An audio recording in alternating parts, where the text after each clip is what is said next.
چی فرق کرده با اون روز اولش؟ تو رفتی و من تنها شدم آخرش. با اینکه رفتارا عوض می شدنه، این من بودم که پای تو موندم بیب. همه رفتن چرا من نرم؟ حیوان زیاده این آدم ها کمن، آدم ها کمن، آدم ها کمن، این آدم ها کمن. نمیدونم باید بمونم یا برم، این حرفات نمیخونه با جای دلم. شبا تو خوش باش بدون من بیبی، حسی نیست بد نیاز کسی بدون خبرم. او لبا دهن شبا بیبی فکس و با چنگ رو قلبم منو نشکن. یه عمر خستم یه ملت شکستم منو بده دردم.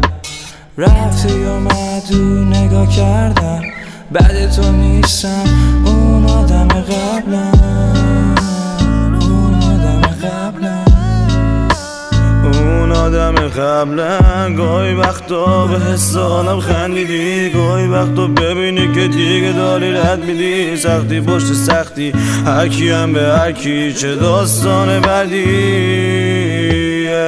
گاهی وقتا چه غمی داره زمونه، دوست داری دیگه هیچکی بیشه نمونه.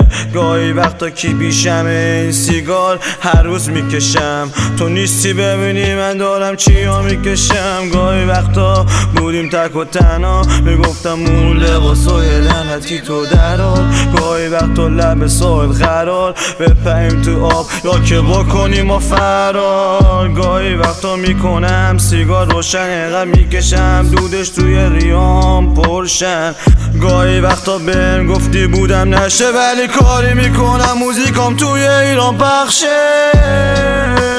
توی ایران پخشه، آره توی ایران پخشه.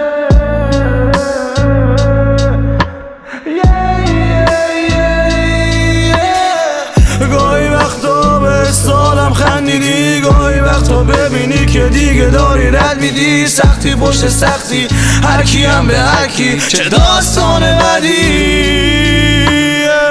گاهی وقتا به حالم خندیدی، گاهی وقتا ببینی که دیگه داری رد میدی. سختی پشت سختی هرکی هم به هرکی، چه داستان بدی.